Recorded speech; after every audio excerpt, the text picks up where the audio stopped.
Bien, ¿todos me escuchan?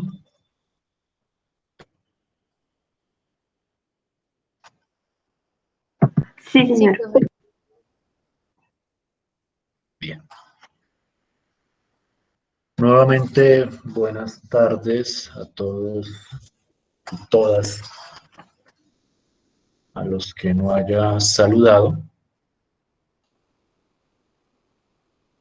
Hoy vamos a dar inicio a otro bloque temático, por llamarlo de alguna forma. A priori, no tiene una conexión directa con el tema que estábamos discutiendo hasta ahora, pero que sí tiene una relación, digamos que implícita, bastante interesante, que me gustaría hoy como mensaje, para que ustedes vean cómo hacia dónde apunta esto, que es el tema de las funciones vectoriales. Entonces, digamos que durante la primera del curso, nosotros hemos estado hablando sobre ecuaciones y cómo graficar esas ecuaciones, cómo identificar características en esas ecuaciones, ecuaciones de varias variables, particularmente ecuaciones cuadráticas de varias variables, de 2 y 3 variables particularmente, y nos hemos centrado en el enfoque gráfico de esas ecuaciones. Yo aquí quiero ser como muy preciso. Yo no les estoy pidiendo en sí, de hecho creería que la tarea que les dejé no pedía eso. Yo no les estoy pidiendo que hagan la gráfica de las ecuaciones, aunque uno la puede hacer a partir de esas condiciones que hemos establecido, pero digamos que el ejercicio gráfico puede llegar a ser un poco problemático, además puede haber aquí personas, entre las que me incluyo yo, que no tengan mucha habilidad en lo que corresponde a dibujar. Aquí de alguna manera, lo que estaba interesado, porque eso es lo que vamos a utilizar, es en que ustedes identifiquen las características gráficas. Es decir, tal vez ustedes no puedan pintar una silla de montar o paraboloide hiperbólico, pero lo que sí me pueden decir es, mire, yo no se la puedo dibujar, pero el vértice está ubicado en tal lado y a la manera de orientarlo sería de tal forma. Y entonces en ese sentido, ustedes tienen la capacidad de extraer la información gráfica relevante de cada una de esas ecuaciones.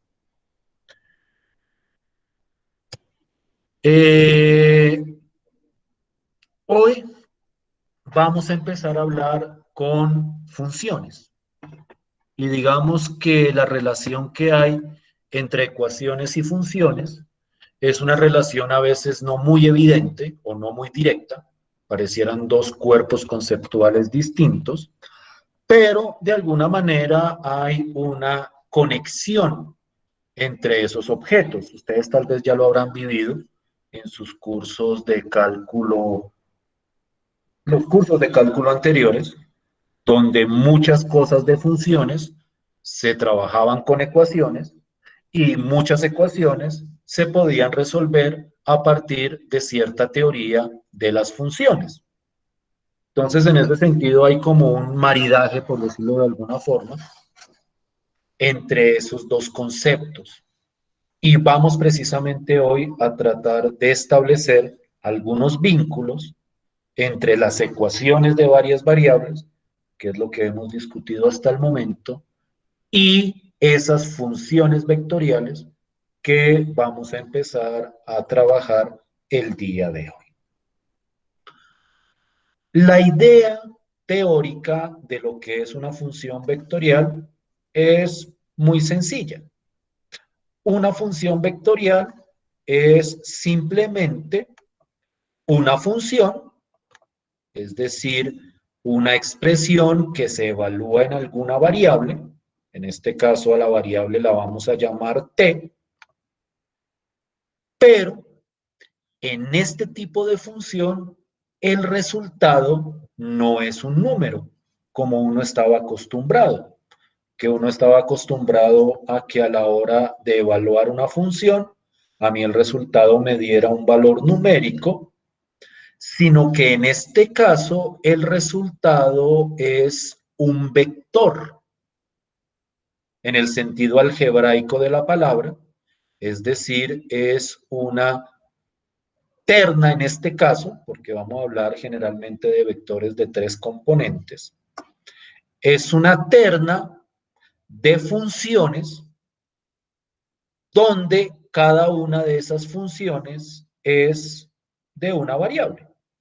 Es decir, una función vectorial se representa como un vector donde cada una de las componentes del vector corresponden a una función cualquiera de las que ustedes conocen. Entonces, en ese sentido, las funciones vectoriales son simplemente vectores de funciones de una variable. Las funciones de una variable son todas esas que ustedes conocen, x al cuadrado, x a la 5, raíz de x, logaritmo natural de x, e a la x. Todas esas son funciones de una variable y en una función vectorial yo lo que hago es poner funciones de ese estilo en forma de vector.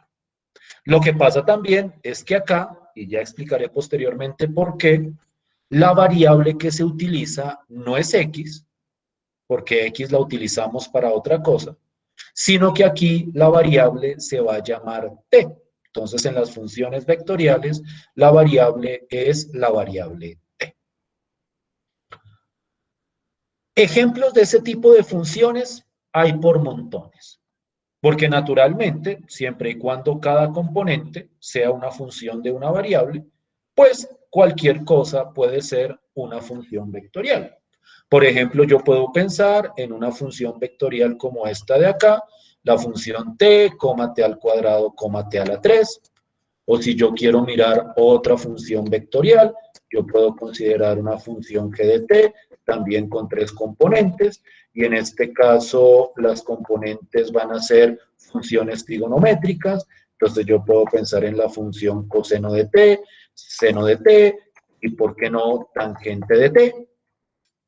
O puedo mezclar entre diversos tipos de funciones. Entonces, otro ejemplo de otra función vectorial sería h de t, por ejemplo, y entonces yo cojo una exponencial, como la función e a la t, cojo la función logaritmo natural, esperen a ver si así me queda mejor, no, logaritmo natural de t, y por ejemplo, puedo coger un polinomio, t al cuadrado más 5t.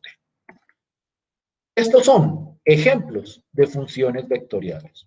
Como pueden ver, es simplemente considerar funciones de una variable y arreglarlas en manera de vector. No sé si me estoy haciendo entender hasta el momento con la idea. ¿Sí estoy siendo claro hasta este momento?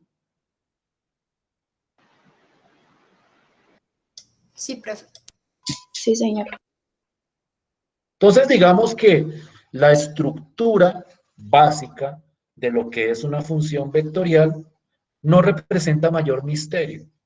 De hecho, nos vamos a dar cuenta que la parte operativa sobre este tipo de funciones es bastante simple siempre y cuando uno sepa operar sobre funciones de una variable. Aquí nosotros vamos a necesitar de lleno toda esa teoría de funciones de una variable que ustedes han aprendido en sus cursos anteriores. Derivadas, integrales, de pronto límites, de pronto gráficas, no sé qué más habrán hecho con esas funciones, de pronto dominios. Todo ese tipo de conceptos de los cursos anteriores se aplican en estas funciones vectoriales de una manera casi que directa. Es decir, por poner un ejemplo, y me adelanto un poco, si ustedes saben derivar funciones de una variable, derivar funciones vectoriales se les va a hacer muy sencillo.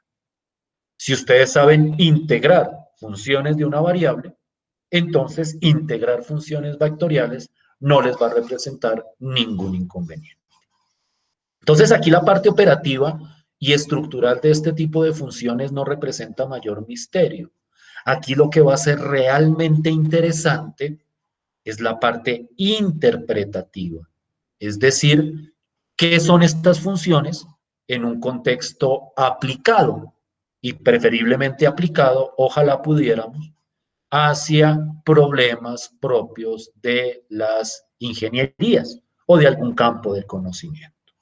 Y también, pues naturalmente, poder establecer alguna relación entre estas funciones vectoriales y los conceptos que ya hemos discutido en este curso.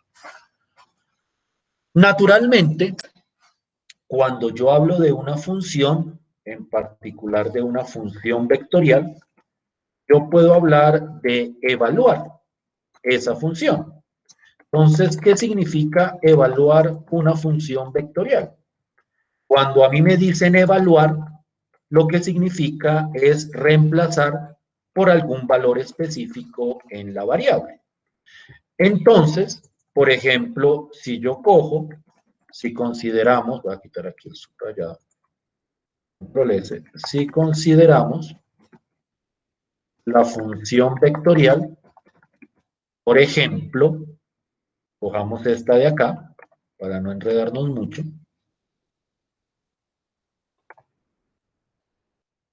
la función vectorial f de t igual a t al cuadrado, 3, entonces, al evaluarla en un valor específico, por ejemplo, en el número 3, o pongámoslo en el lenguaje de las variables, al evaluarla en t igual a 4, es decir, un valor específico para la variable, el resultado es el siguiente.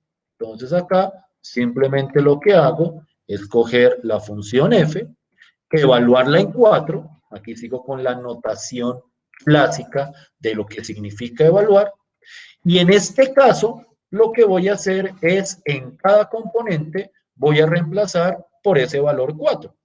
Entonces en la primera componente, pues como reemplazo t por 4 me da 4, en la segunda componente me va a dar 4 al cuadrado, que eso es 16, y en la tercera componente, perdón, eso me va a dar 4 al cubo, que si no estoy mal es 64. Entonces, cuando evalúo una función vectorial en un valor específico, el resultado es un vector numérico, un vector de 3 componentes en este caso, de números reales. ¿Sí me estoy haciendo entender hasta ahí? ¿Sí estoy siendo claro hasta ahí? Sí, señor. Sí, profe. Entonces, a mí me dan la función vectorial y si me piden evaluarla, pues yo simplemente reemplazo. Así como pasaba con las funciones de una variable, que ahí me decían, por ejemplo, coja la función logaritmo natural de x y evalúela, por ejemplo, en el número 4. Entonces, lo que uno hacía era reemplazar y calcular para al final obtener un valor numérico. Naturalmente, esto se puede hacer con cualquier otra función vectorial. Entonces, como otro ejemplo, si consideramos la función, y voy a coger esta función de acá, ahora, si tomamos esta función, esto podría ser otro ejemplo, lo voy a poner así, para que se diferencie. Si tenemos esta función, entonces, el problema de poner esto. Entonces, al evaluar esa función, y ya no escribo eso todo completo de evaluar, sino simplemente utilizo la simbología, G evaluado, por ejemplo, en 0, pues sería simplemente coger cada una de las componentes y evaluarla en 0. Entonces, en este caso, al evaluar en 0, pues me va a dar coseno de 0, que ya todos sabemos cuánto da, eso daría 1, seno de 0, que eso daría 0, y tangente de 0, ¿cuánto da tangente de 0? Al evaluar ¿Lo recuerdan?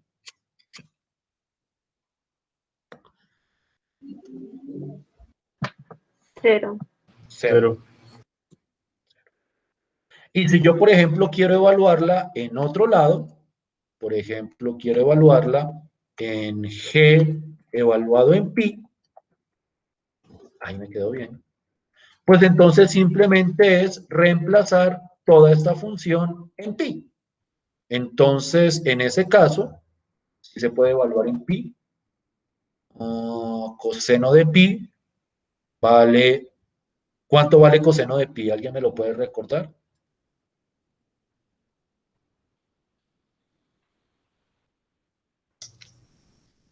1. 1. ¿También 1? Sí, pues 0.99. ¿Tú lo estás calculando en radianes? No. En radianes tienes que calcularlo, Ah, ok. porque las funciones trigonométricas en el cálculo se manejan en radianes. Cuando hablo de pi, estoy hablando de radianes. Esto es más o Menos. menos menos 1, ¿cierto? Sí, señor.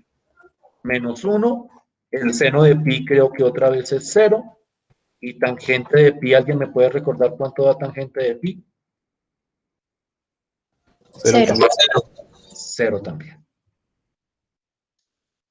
Entonces, aquí no hay ningún misterio. Aquí hago la precisión, tal vez debía haberla hecho antes, pero suponía que era algo relativamente evidente. Cuando uno trabaja con funciones trigonométricas en el cálculo, siempre uno trabaja los grados en radianes para poder utilizar pi. Es decir, cuando uno habla de pi medios en una función trigonométrica o de pi, pues en ese caso uno entiende que tiene que evaluar en radianes, porque esa simbología del pi medios, se utiliza para radianes. Si uno quisiera trabajar en grados, pues uno dice 30 grados, 60 grados, que eso tiene su equivalencia en radianes. Pero en este contexto, a no ser que se diga lo contrario, las funciones trigonométricas se miden en radianes o se evalúan en radianes. ¿Sí me están siguiendo hasta acá? ¿Sí estoy siendo claro hasta acá? Sí, profe. Listo. Sobre este mismo ejemplo quiero hacer aquí una precisión, a ver si puedo. Listo, pues. ¿Qué pasa si yo quiero evaluar, por ejemplo, esta función en pi medios? Entonces, pues tendría que evaluar todas las componentes en pi medios. Coseno de pi medios, seno de pi medios y tangente de pi medios.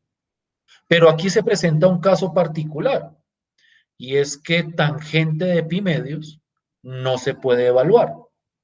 ¿Sí recuerdan por qué no se puede evaluar tangente de pi medios? ¿Sí recuerdan eso? Que tangente hay algunos valores donde no se puede evaluar.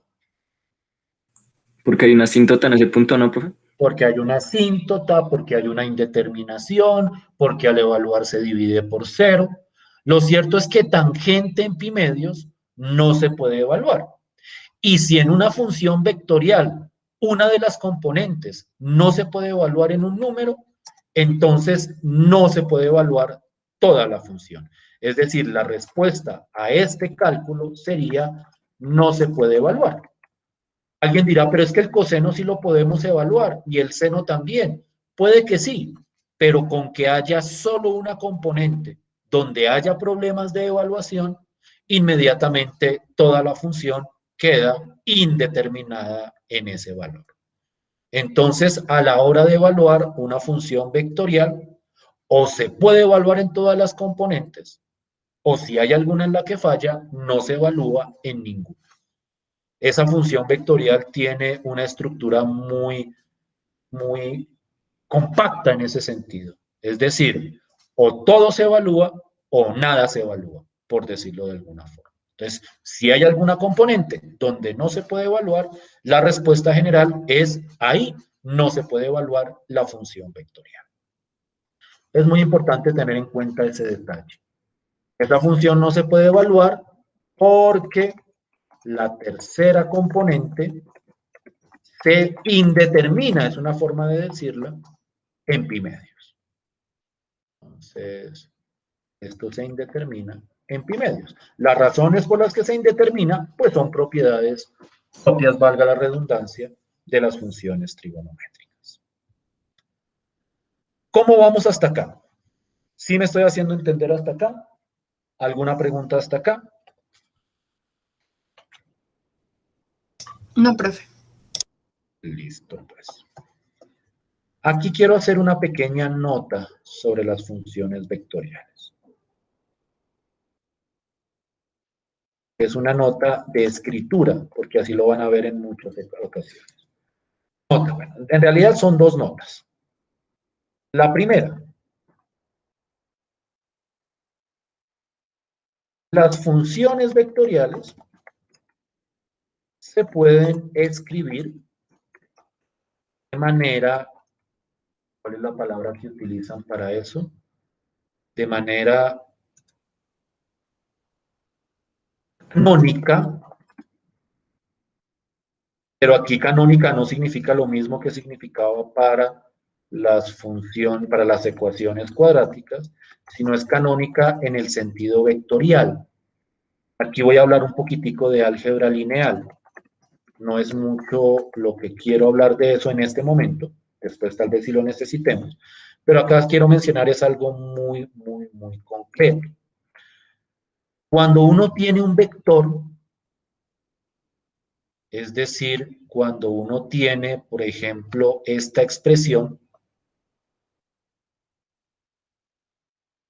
ese vector tiene otra forma de escribirse según el álgebra lineal, que utiliza una simbología muy particular.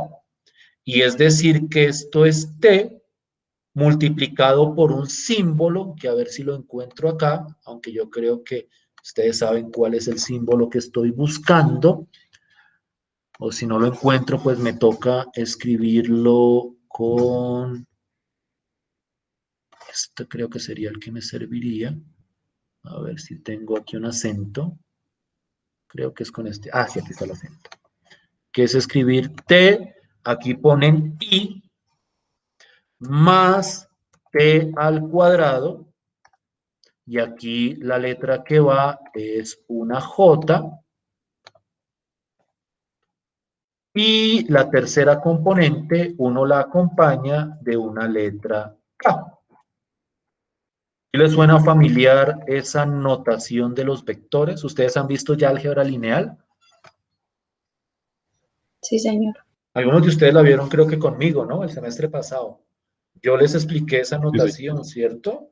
Lo que llaman la notación canónica de los vectores, que en vez de escribirlos como parejitas o como ternas, uno acostumbra a escribirlos de esta forma, con estas letras. Esa simbología, por ejemplo, era muy útil para calcular determinantes en el álgebra lineal. Entonces, se utiliza este tipo de notación. No sé si para alguien sea desconocida. La idea general es que cuando yo tengo un vector, yo lo puedo escribir como una suma donde cada componente se acompaña de una letra específica. La primera componente se acompaña de I, la segunda componente se acompaña de J y la tercera componente se acompaña de una letra K. Eso es lo que uno llama la notación canónica o la escritura canónica de los vectores. Entonces, por ejemplo, y eso es para que ustedes lo tengan más o menos claro al leer un libro, en algunas ocasiones les van a decir, consideremos esta función vectorial. Y es importante que ustedes no se confundan. Entonces yo digo, por ejemplo, la función g de t que tengo aquí arriba, esta función coseno de t, seno de t, esa función yo la puedo escribir de manera canónica como coseno de t, voy a copiarme este formato para no estar peleando con esas letras. Entonces, aquí cojo esto y aquí cojo, la primera sería coseno de t, seno de t por i, aquí escriben seno de t, yo el seno lo escribo en inglés, no por ningún, por decirlo de alguna forma, chauvinismo ni pretensión lingüística, sino porque cuando vayamos a trabajar en programas, así es como escriben la función seno. No escriben sen, sino escriben sin. Entonces yo trato de mantener esa notación para que a la hora de trabajar en un programa no me confunda con la simbología.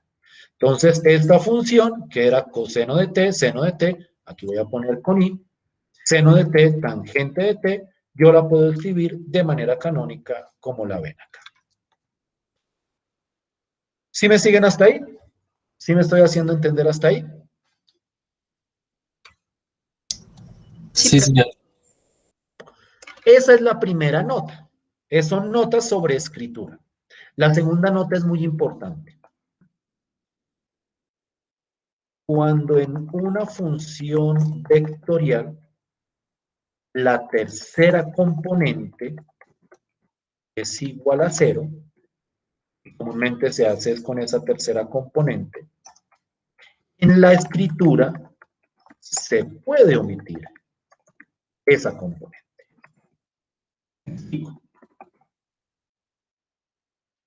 Supongamos, ¿por qué puso C si aquí espera? Voy a hacer esto. Por ejemplo, la función vectorial, aquí voy a escribir esto con otra letra, digamos h de t, igual, y digamos que la función es t más 1, t menos 5, la tercera componente es 0. No olviden que 0 también es una función. Cuando yo dije que aquí podían ser funciones de una variable, pues incluyo a las funciones constantes, y pues 0 es una función constante. Esa función, cuando la tercera componente es 0, o sea, cuando la tercera componente no es igual, cuando la tercera componente es 0, es decir, es la función constante 0, entonces uno no escribe esta función así, o en general no se escribe así, sino que se puede escribir como h de t, es la misma función, h de t, igual, y solo se escriben las dos primeras componentes, t más 1, t menos 5, ya. Entonces, estas funciones, cuando la tercera componente es 0, como esa componente no nos va a decir nada fuerte con respecto a la función vectorial, entonces comúnmente la escriben de esta forma. Pero siempre deben tener presente que cuando ustedes encuentren algo así, es porque hay una tercera componente que es igual a 0. ¿Sí me estoy haciendo entender hasta ahí? ¿Estoy siendo claro hasta ahí? sí, señor. A este tipo de función se le conoce como, voy a poner un subrayado, curva plana. Y vamos a ver ahorita cuál es la razón de ser de ese nombre. Cuando una función vectorial, su tercera componente es 0, a esas funciones se les conoce comúnmente como curvas planas. Cuando no, se les conoce como curvas espaciales. Y entonces uno empieza a ver cuál es la particularidad de este tipo de función vectorial. ¿Hasta aquí vamos bien? ¿Hasta aquí me estoy haciendo entender? ¿Sí estoy siendo claro hasta ahí?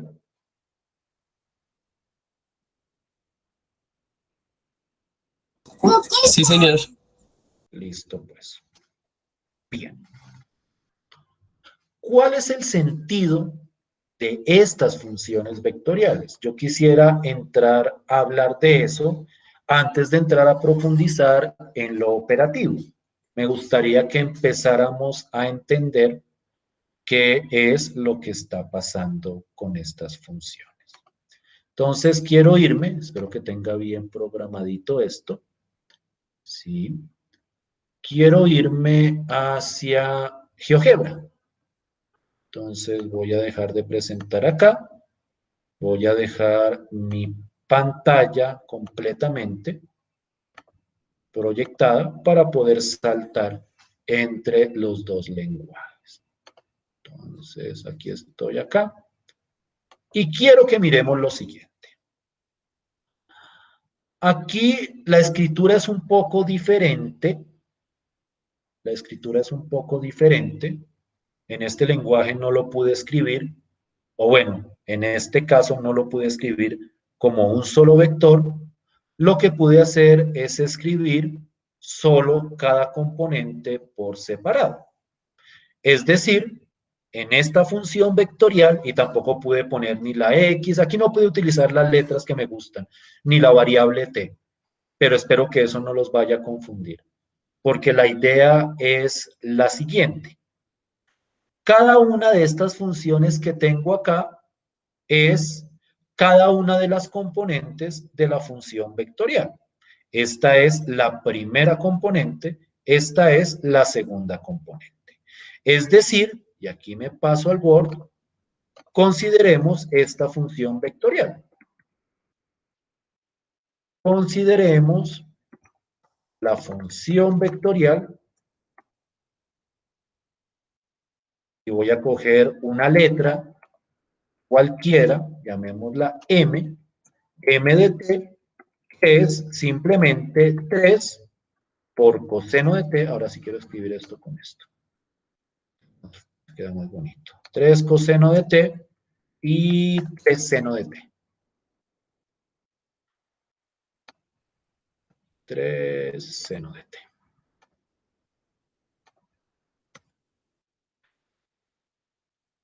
Escribo solo dos componentes. Eso significa que la tercera componente es igual a 0. Para este tipo de función, donde la tercera componente es igual a 0, nosotros podemos solamente escribir las dos primeras componentes. Eso es como algo muy utilizado en este tipo de función. Entonces, miren lo que tengo acá. Esta primera componente, que es 3 coseno de x, esta segunda componente, que es 3 seno de x. Y voy a evaluar esta función vectorial en algún número específico. Aquí la estoy evaluando en 10, pero voy a arrancar evaluándola en 0. Entonces, cuando evalúo esa función vectorial en 0, el resultado es 3,0, porque 3 por coseno de 0 da 3 y 3 por seno de 0 da 0. ¿Sí me siguen hasta ahí? ¿Sí me estoy haciendo entender con la estructura? Esta es la función vectorial. 3 coseno de t, 3 seno de t, y la voy a evaluar en este numerito que aparezca arriba, en este número A. Entonces, cuando t vale 0, el resultado es 3,0. ¿Sí me siguen con la idea en este momento? ¿Sí me estoy haciendo entender hasta ahí? Sí, señor. Sí, profe. En este contexto, en el de las curvas planas, como yo omito la tercera componente, el resultado tiene solo dos componentes. En este caso es 3,0. Ese punto 3,0 yo lo puedo graficar en el plano cartesiano. Y entonces en este punto, o mejor dicho, cuando evalúe en 0, el resultado yo lo puedo representar por el punto 3,0. Este puntico de acá es el punto 3,0. Aquí la parte interesante es la siguiente. Si yo cambio el valor de A, por ejemplo, a 1, con la misma función, me da otro resultado. Esto no olviden que lo evalúan en radianes, o creo que aquí lo están evaluando en radianes. Creo que sí. Y el resultado es aproximadamente 1,62 y 2,52. Por favor, confirmen eso. Por favor, confirmen que al evaluar esa función vectorial en 1, medido en radianes, me da efectivamente ese resultado. 1.62 y 2.52. ¿Sí da el resultado? Sí, profe. Bien. Aproximado, claro está, pero ese es el resultado. Entonces, cuando evalúen 1, el resultado es este punto que gráficamente está aproximadamente acá. Entonces, cuando valía 0, el resultado era 3,0. Cuando vale 1, el resultado es ese que ustedes obtienen ahí. 1 exactico. Entonces, mejor lo hago con el teclado. Bueno, listo, pues. Creo que ustedes ya empiezan a ver cuál es la idea de esto. La idea de esto es que si yo empiezo a cambiar el valor donde evalúo, el punto se va moviendo sobre el plano cartesiano.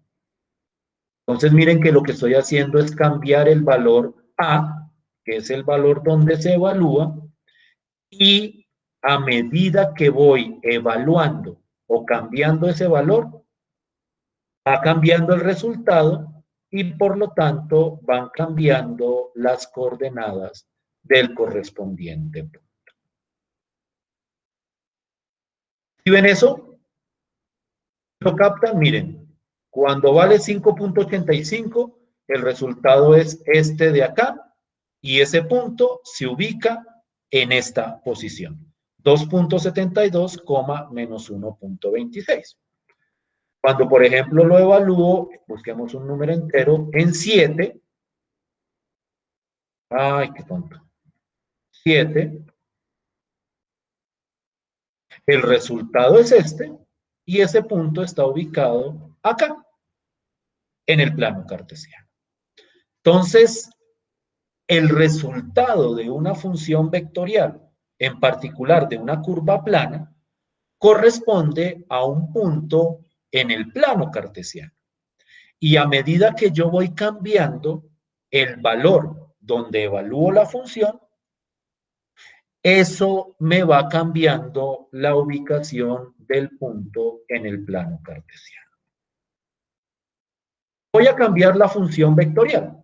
Voy a cambiar las componentes. Voy a coger una función distinta. Aquí la primera componente va a ser x, es decir, t, y la segunda componente va a ser x al cuadrado, es decir, al cuadrado. Entonces, cuando hago eso,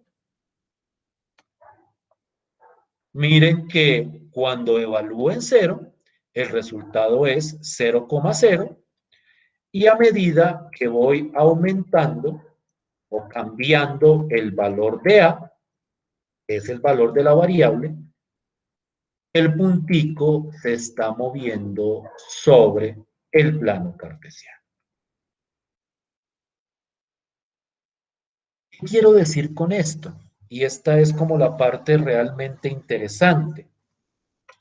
Cuando yo tengo una función vectorial, en particular cuando tengo una curva plana, esa función vectorial lo que hace es representar el movimiento de un punto a través del plano cartesiano. Porque a medida que yo voy cambiando la variable, esa función hace que el punto, el término científico para un punto es partícula, hace que la partícula se esté moviendo sobre el plano cartesiano. ¿Sí me siguen hasta ahí? ¿Sí me estoy haciendo entender hasta ahí?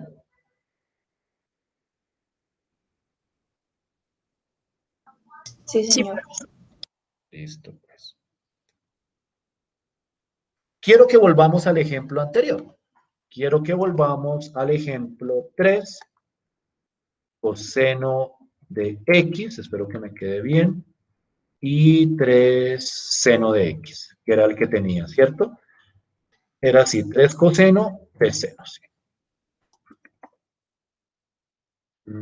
3 seno de x. Muy bien. Quiero que miren cuidadosamente el movimiento de esa partícula con esa función, 3 coseno, 3 seno de x. Entonces voy a hacer el movimiento lo más lento posible.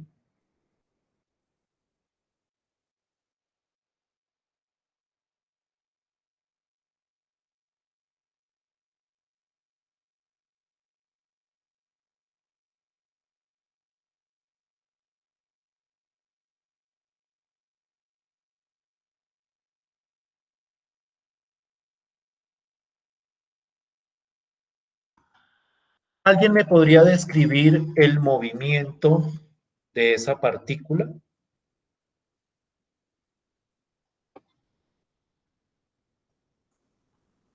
¿Alguien me podría decir, de acuerdo a lo que acabo de ver, esto lo puedo hacer más chévere creo que con este botón?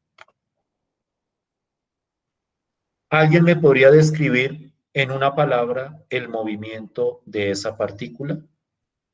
Circular. Yo creo que todos están viendo que el movimiento es circular. Mira, aquí se está devolviendo, pero es porque llegó hasta 10. O sea, lo que pasa es que aquí el rango es muy delimitado, pero el movimiento se mide a medida que va transcurriendo o a medida que va aumentando la variable. Porque esa variable, y precisamente por eso uno usa la letra T, esa variable representa el tiempo.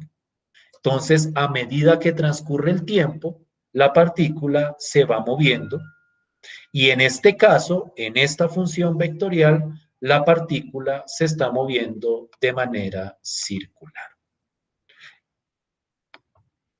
De esta forma.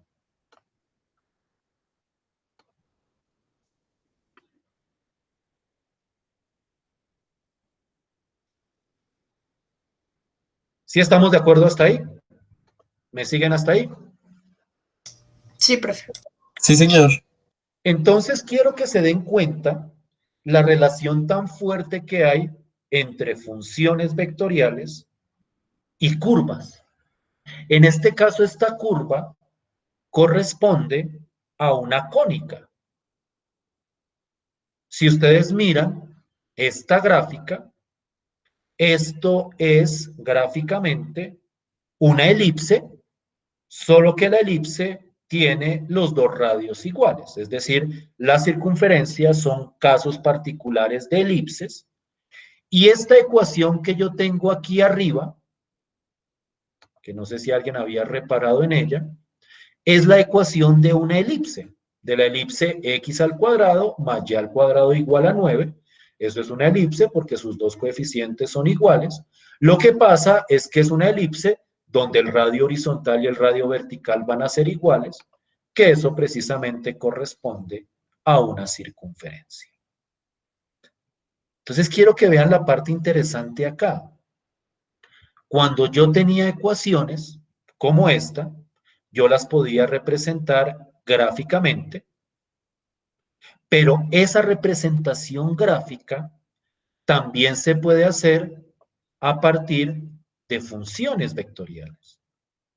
Pero la parte interesante de hacerlo con funciones vectoriales es que en el caso de las funciones vectoriales, ay, qué tonto, no solo se está graficando la cónica, sino que se está graficando el movimiento de una partícula sobre esa cónica. ¿Sí me siguen hasta ahí? ¿Sí estoy siendo claro hasta ahí? ¿A dónde voy? A que todas esas cónicas, o bueno, por lo menos algunas de ellas, se pueden representar por medio de funciones vectoriales. Aquí hemos representado esta cónica que corresponde a una elipse por medio de la función vectorial 3 coseno de t, 3 seno de t.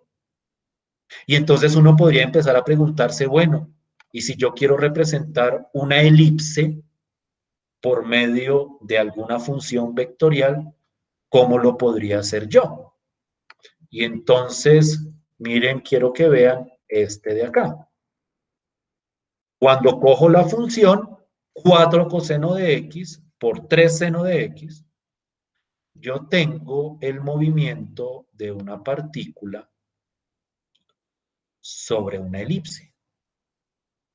Y entonces yo puedo representar esta elipse, ya vamos a mirar qué ecuación tiene, puedo representar esta elipse por medio de esta función vectorial. En esta elipse el radio horizontal es 4, el radio vertical es 3, entonces de manera canónica yo podría escribir esa elipse como x al cuadrado sobre 16, porque es el radio al cuadrado, más y al cuadrado sobre 9, aquí la estoy escribiendo en su forma canónica, sobre 9 igual a 1. Ajá, igual a 1. Entonces quiero que vean que efectivamente la gráfica corresponde a esa elipse de esta ecuación y que yo puedo representar el movimiento de una partícula en una elipse por medio de esta función vectorial. Es decir, la ecuación sin la función lo que me da es el objeto estático, me da la elipse. Pero si yo considero la función me representa el movimiento de una partícula sobre esa elipse específica. Es decir, esta función representa el movimiento sobre esta elipse. ¿Sí me estoy haciendo entender hasta ahí? ¿Sí estoy siendo claro hasta ahí? Sí, profe.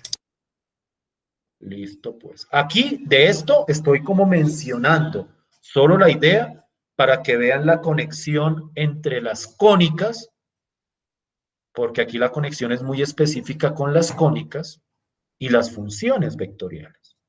Yo puedo representar cónicas o yo puedo representar trayectorias sobre cónicas o movimientos sobre cónicas a partir de funciones vectoriales. Uno se podría preguntar con respecto a alguna otra cónica. Entonces quiero que miren, por ejemplo, esta de acá. X al cuadrado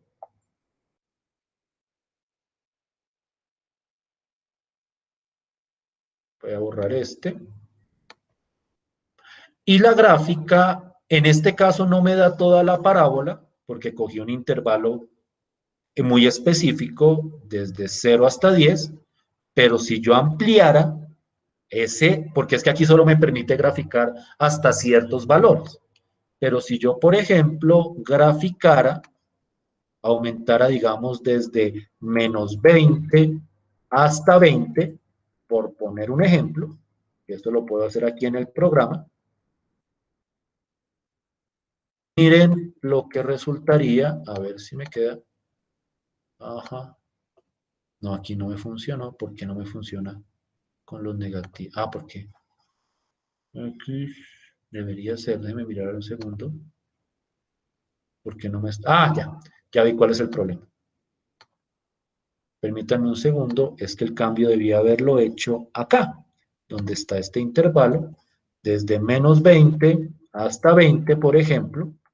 No puedo decirles que les voy a dar la gráfica desde menos infinito hasta infinito, porque el programa tiene limitaciones. Ay, qué tonto, aquí es con un menos. Espero que me coja bien el menos. Listo, pues. Aquí, esta función vectorial representa una parábola. Y entonces miren cuidadosamente cómo, y a ver si se mueve rápido, el movimiento, todavía no aparece, ahí llegó la partícula, representa el movimiento sobre esa parábola, lo que llamaríamos un movimiento parabólico. Entonces, a ver si ahí aparece, tin, tin, tin, y luego vuelve a subir. Entonces, yo puedo representar, y hasta el momento hemos visto, ciertas cónicas por medio de funciones vectoriales. En este caso, la función vectorial sería t, t al cuadrado. Una curva plana, sin la tercera componente.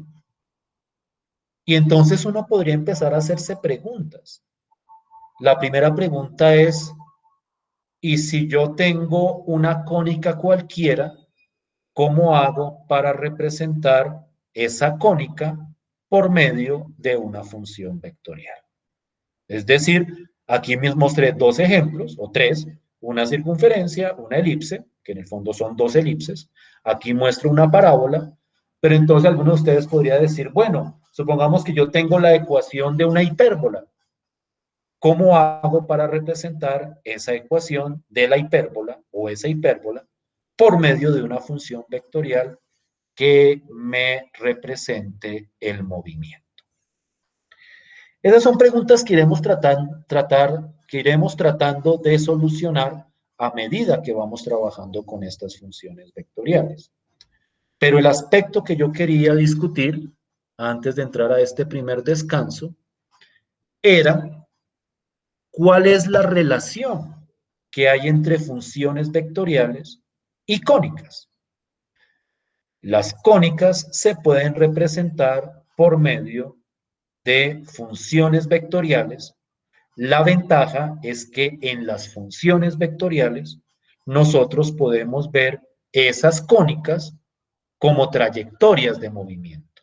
Es decir, ya no son objetos estáticos, sino que son objetos donde hay un movimiento sobre la correspondiente gráfica.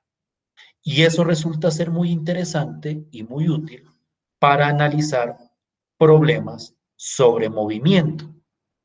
Y problemas sobre movimiento, pues son problemas que se presentan en diversos campos del conocimiento. ¿Sí me están siguiendo hasta acá? ¿Sí me estoy haciendo entender hasta acá? ¿Y ven más o menos la idea? Sí, señor. Sí, señor. A mí me parece esto muy interesante y esperaría que para ustedes también lo fuera. Que yo pueda representar movimientos de partículas por medio de funciones vectoriales, de alguna manera es una herramienta brutal para poder solucionar algunos problemas muy específicos. Entonces, vamos a tratar de ir ahondando sobre esas aplicaciones a medida que vayamos desarrollando la teoría. Esto era como lo que quería mencionar hasta antes del descanso. Son las 12:57.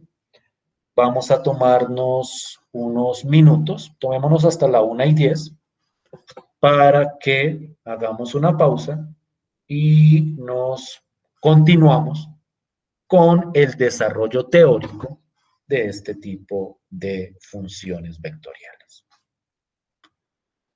¿Listo? Sí, señor. Sí, profe. Pues, bien, entonces voy a dejar de compartir porque si no queda esa pantalla ahí. ¿Dónde dejo? Ya. Y ya volvemos con más teoría sobre las funciones vectoriales.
¿Pueden escucharme? Sí, señor profe. ¿Cómo vamos hasta acá? Si es claro hasta el momento, ¿tienen alguna pregunta que quisieran hacerme? Que ojalá esperaría yo poder dar respuesta. ¿O por el momento vamos bien?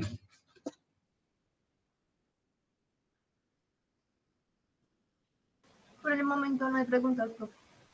Listo, pues. Listo, pues. Bien. Eso que les mostré al finalizar la primera parte de la clase, naturalmente lo vamos a profundizar posteriormente. Es decir, esa manera gráfica de interpretar las funciones vectoriales y su relación no solo con las cónicas, sino también con otro tipo de curvas en el plano cartesiano. Precisamente a esas funciones se les llama curvas planas, porque representan curvas en el plano, es decir, curvas curvas en un mundo bidimensional. Pero sobre eso profundizaremos más posteriormente. Yo simplemente quise mostrarlo para que ustedes no vieran este nuevo tema como algo aislado del trabajo que habíamos hecho hasta ahora, sino que vean que hay relaciones. A mí me gusta mucho y en este curso vamos a trabajar mucho en eso, en que ustedes relacionen conceptos de diversa naturaleza en el contexto del cálculo vectorial o del análisis vectorial, porque aquí vamos a estar hablando de muchos objetos. Aquí hablamos de cónicas, luego hablamos de funciones vectoriales, posteriormente hablaremos de otro tipo de funciones. Yo quiero que ustedes vean las conexiones que hay entre todos esos conceptos. Entonces, quería hacer como ese introducción gráfica que profundizaremos después para que ustedes vean como cierta continuidad en las temáticas que se van desarrollando. Centrados exclusivamente en lo analítico, es decir, saliéndonos de lo gráfico y hablando de lo estrictamente calculístico, por decirlo de alguna forma, en las funciones vectoriales nosotros podemos realizar cierto tipo de operaciones. Y son operaciones que evocan, y espero que sea más o menos claro, que evocan a las operaciones que teníamos para funciones de una variable. Tal vez aquí voy a tener que poner un poquitico de zoom, porque esta es, por lo menos aquí arriba, tal vez no se ve muy claro por ese fondo. Esto lo tomé de un libro, naturalmente pues dando los respectivos créditos. Esto que estoy presentando acá son de alguna forma la caracterización de las operaciones básicas de las funciones vectoriales que vamos a estar utilizando. Estoy hablando fundamentalmente de las dos operaciones centrales en el cálculo de cualquier tipo de funciones: las derivadas y las integrales. Esta parte de las derivadas, y me disculpan si lo estoy poniendo como muy grande, pero vuelvo y repito, es que aquí a veces se pierde como un poquitico los símbolos, tal vez de cerca lo vean mucho mejor. En este cuadrito, lo que estoy mostrando es cómo es el proceso para calcular la derivada de una función vectorial. Entonces, lo que me están diciendo acá es que si yo tengo una función vectorial y aquí están sus componentes, aquí las llaman de otra forma, f de t, g de t y h de t. Aquí utilizan esa notación que les decía que era una notación propia del álgebra lineal, la notación canónica. Entonces yo tengo mis tres funciones. Entonces yo puedo representar la derivada, y espero tal vez no se vea muy claro acá, pero aquí hay una tildecita como la de la derivada. Aquí está diciendo r' de t, y lo que me está diciendo es que la derivada de esta función vectorial es simplemente coger cada una de las componentes y calcularle la derivada. Es decir, si yo quiero derivar una función vectorial cualquiera, lo que yo voy a hacer es derivar cada una de las componentes y dejarlas en un correspondiente vector. Es decir, que a la hora de calcular derivadas de funciones vectoriales, el ejercicio simplemente consiste en calcular derivadas de funciones de una variable, que son las derivadas que ustedes han conocido hasta el día de hoy. Las derivadas de todos esos cursos anteriores al curso en el cual estamos en este momento.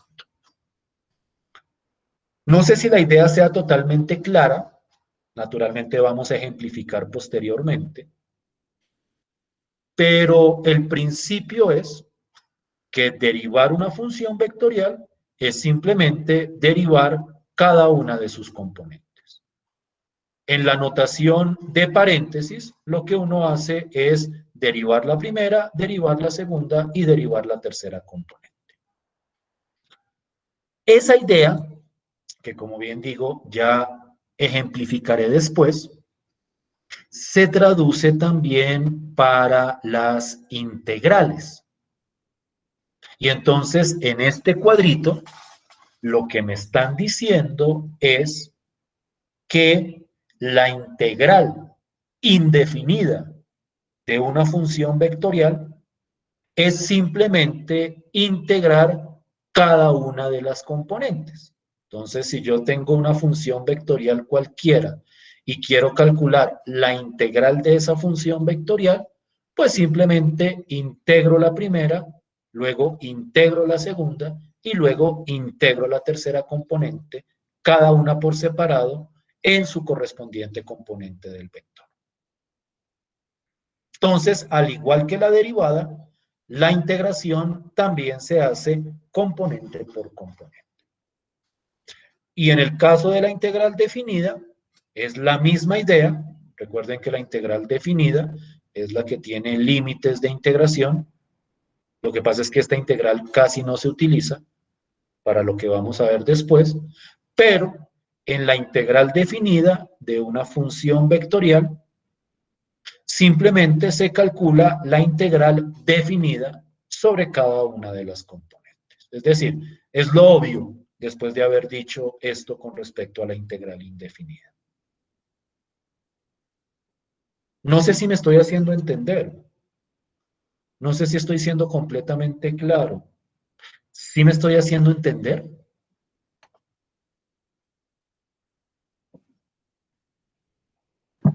Sí, señor. Quiero que miremos un ejemplo sencillito para que ustedes vean hacia dónde apunta. Disculpa, profesora, ¿que podrías mostrar un segundo la parte de arriba? Un Ahí, poquito más arriba. listo. Gracias. Ya, gracias. Entonces, tú me dices cuándo puedo pasar o ya puedo pasar a lo siguiente. Sí, ya, gracias. Listo, pues. Bien.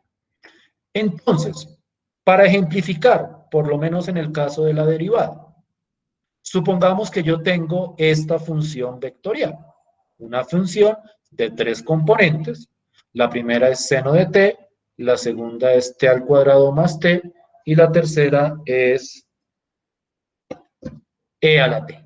Una función vectorial, cada una de sus componentes, y supongamos que me piden la derivada de esa función vectorial.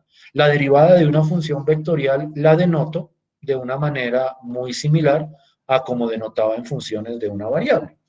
Simplemente pongo prima, o también puede utilizarse la notación de Leibniz, que a veces la vamos a utilizar, que es poner dr sobre dt. Estos dos son símbolos para la derivada de una función, en particular de una función vectorial. Entonces, ¿cómo calculo esa derivada?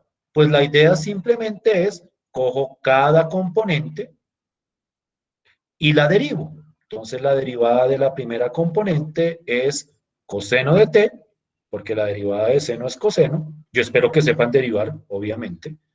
La derivada de t al cuadrado más t, pues es 2t más 1. Y la derivada de e a la t, pues es e a la t. Entonces, esta sería la derivada de esta función vectorial. Como les decía, es un proceso simple, claro está, siempre y cuando uno sepa derivar funciones de una variable. Todos ustedes saben derivar funciones de una variable, ¿cierto? ¿O no? Sí, sí. Sí, profe. Profe. Listo. Pues, a ver.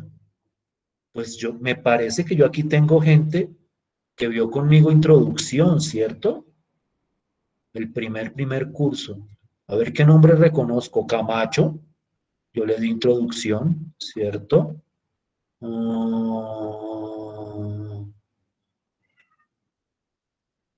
Creo que Zamora también le di introducción al análisis matemático. Rendón, si no me equivoco, también. ¿Alguien más vio introducción conmigo que no haya mencionado? Tal vez Brian Gómez, si no estoy mal. Entonces, yo supongo que no deben tener problemas con los procesos de derivación, ¿cierto? Y los demás también, o sea, si ellos aprendieron a derivar, los demás que tuvieron profesores incluso mejores, pues sabrán derivar muchísimo mejor, porque es que nosotros necesitamos derivar para lo que viene a continuación. Derivar funciones vectoriales, que es lo mismo que derivar funciones de una variable, solo que componente a componente. ¿Sí estamos bien hasta ahí? ¿Sí me estoy haciendo entender hasta ahí? Sí, señor. Bien.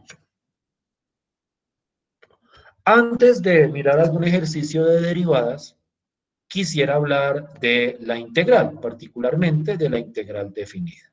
Perdón, de la integral indefinida. Entonces quiero que miren este ejemplo. Lo puse como ejercicio, no sé por qué, si era un ejemplo. Ejemplo. Miren esta función. La función r de t. A las funciones vectoriales comúnmente se utiliza la letra r, ya veremos después por qué. R de t igual a t al cuadrado más 3t, tangente de t y t por e a la t. Yo supongo que ustedes saben integrar muy bien también. Dame un segundo. Se ve re feo así. Mejor así. Ahí se ve como más grandecito. Listo, pues. Y entonces, si yo quiero calcular la integral indefinida de la función r de t, pues simplemente lo que hago es integrar componente a componente. De la misma forma que para derivar, derivábamos componente a componente. Entonces, la integral de t al cuadrado más 3t, pues yo creo que no hay problema en ver qué es esta función. La integral de la función tangente de t, yo creo que esta integral es bastante conocida. Y la integral de t por e a la t es esta t e a la t menos e a la t. Por favor, verifiquen esa integral. ¿Sí me quedaron bien calculadas las integrales?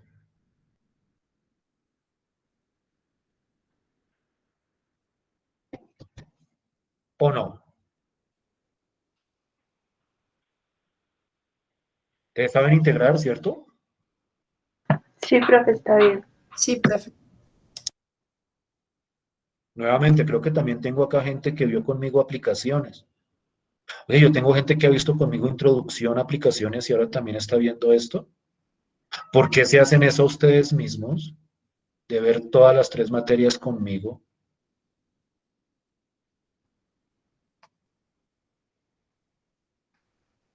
¿Sí está bien calculada la integral?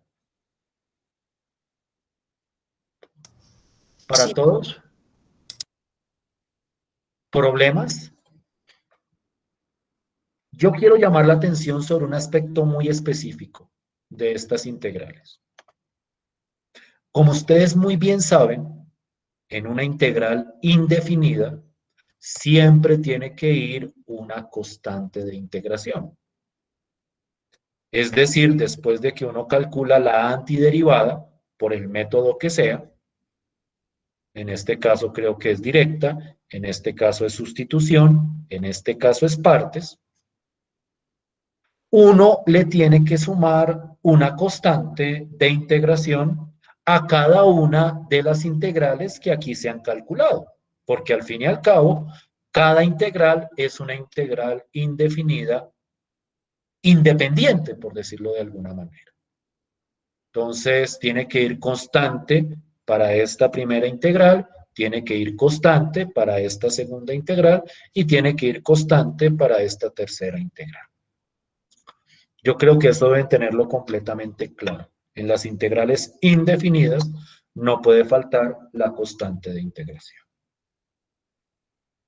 Ahora, para resaltar la independencia de cada integral dentro de este proceso de integración, es muy importante, y no es un gesto menor, y ya veremos por qué, que el símbolo de constante que se escoja para cada integral sea distinto.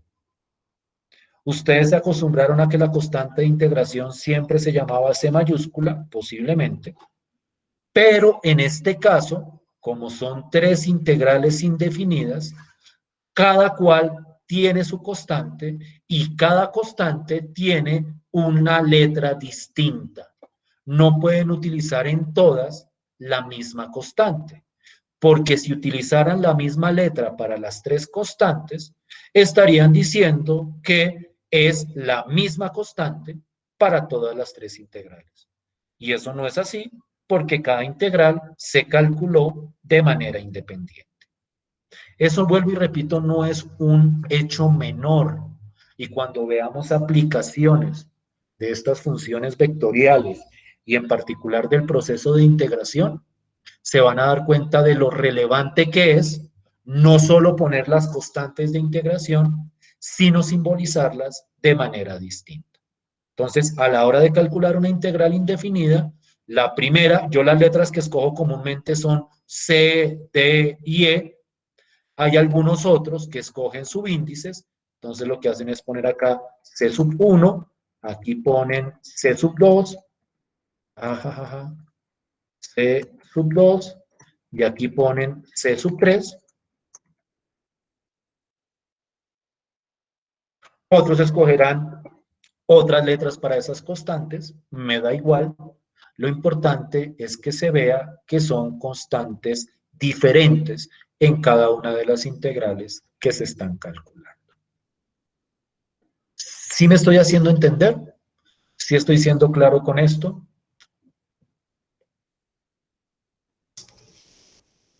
sí, señor. Por lo demás, esto simplemente es un proceso de derivación e integración, pues bastante usual, bastante sencillo. Entonces, ¿qué es lo que queda? ¿Qué es lo que queda acá? Que si yo quiero derivar e integrar funciones vectoriales, yo debo saber derivar e integrar funciones de una variable. No tengo acá a la mano, pero me lo puedo inventar, un ejercicio para revisar que también están con ese proceso de derivación y de integración. Y lo voy a plantear sobre la misma función vectorial.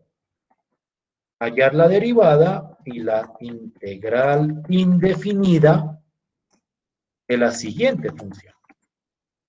Vamos a ver cómo están de derivación y cómo están de integración. La función es la siguiente.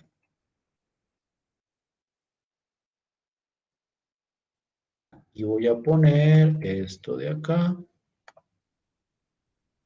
Voy a poner la que es sencilla. Si no estoy mal, la que es sencilla es esta.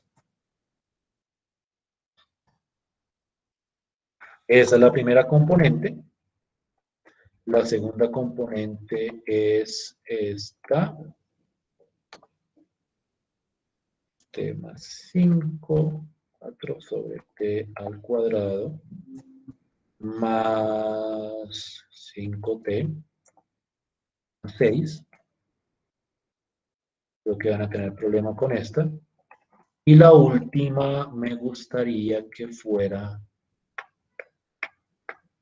esta.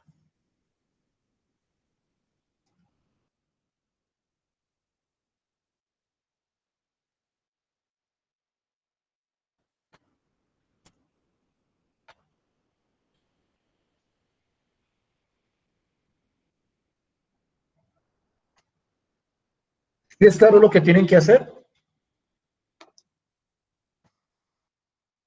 Sí, señor. ¿Para cuándo me podrían entregar eso? ¿Para el finalizar de la clase?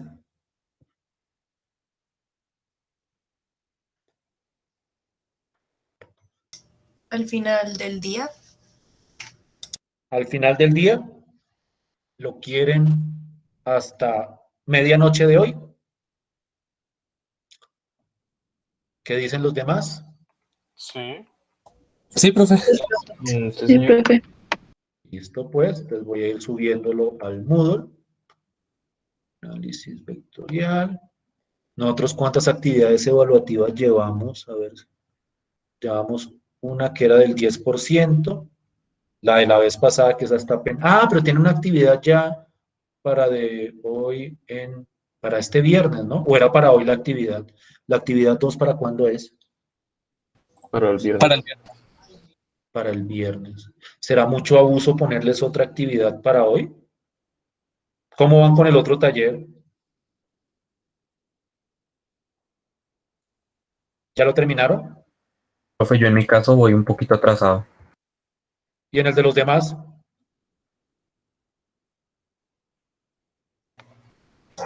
Ahí va, profe. Sí, Ahí profe, va. como por la mitad. Ujú. Dios mío. Entonces, hagamos lo siguiente.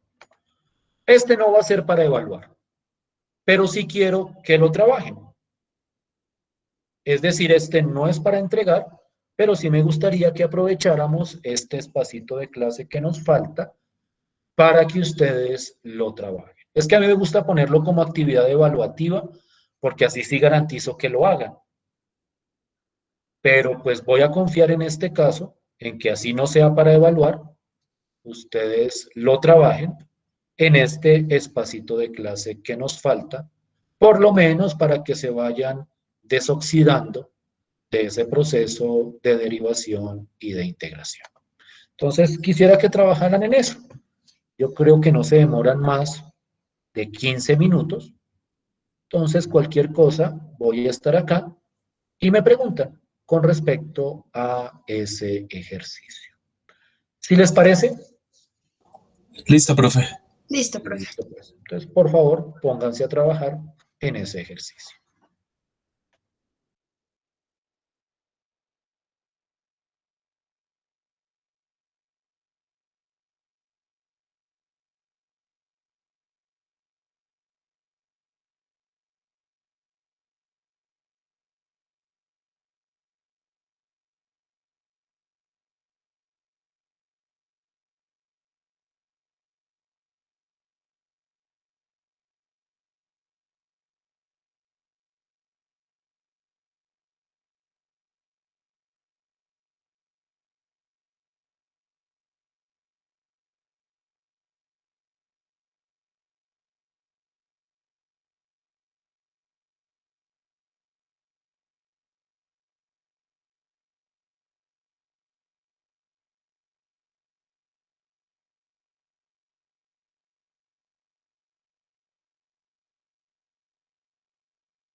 ¿Listo?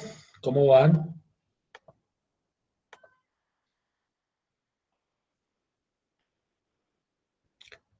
¿Algún problema?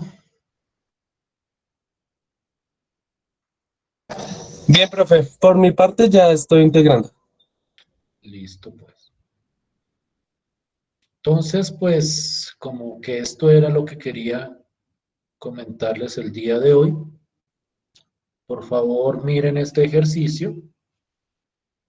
Estaremos pendientes del taller en la próxima clase. Y pues nos veremos el viernes. Muchas gracias por su tiempo. Que estén muy bien. Gracias. Gracias. Hasta luego. Gracias, hasta luego. Hasta luego. Gracias. Hasta luego, profe.